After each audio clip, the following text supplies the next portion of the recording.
Hello दोस्तों, कैसे हैं आप सब लोग। दोस्तों आज हम बनाएगा बहुत ही टेस्टी नाश्ता।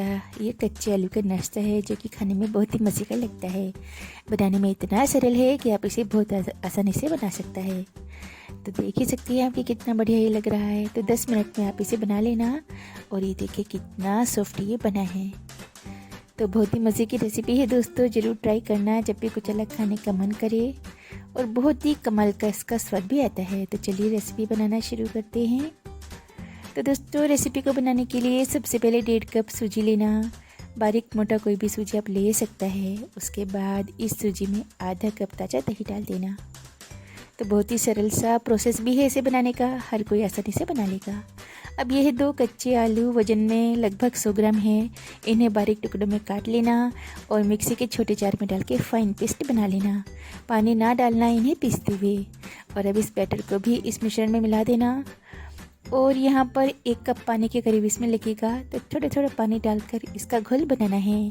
तो एक साथ सारा पानी बिल्कुल नहीं डालना, कई बार पानी कम ज़्यादा लग सकता है। तो हमारा 1 कप लगा है। अब इसे ढक्कन लगाकर 10 मिनट रख देना।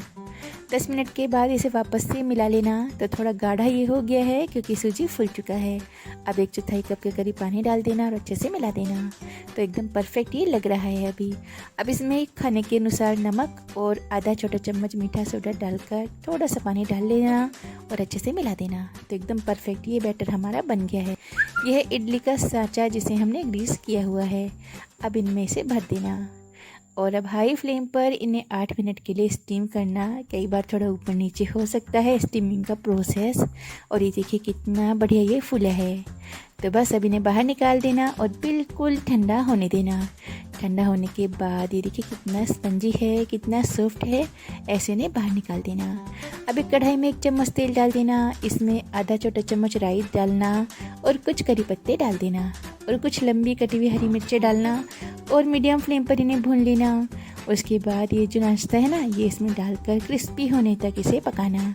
तो लो टू मीडियम फ्लेम पर 4 से 5 मिनट इन्हें पका लेना। ऐसे पकाने से बहुत टेस्टी लगता है, क्रिस्पी भी हो जाता है और बहुत ही मज़ेदार भी लगता है। लेकिन ये टोटली ऑप्शनल है, अगर आप चाहे तो ऐसे भी खा सकता है। जैसे स्टीम किया था ना, बस ऐसे ही आप इसे खा लेना।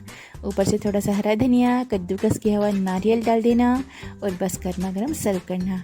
तो कोई भी चटनी, नारियल की चटनी, सॉस, केचप जो भी चाहे उसके साथ आप इसे एंजॉय करना। रेसिपी पसंद आए तो लाइक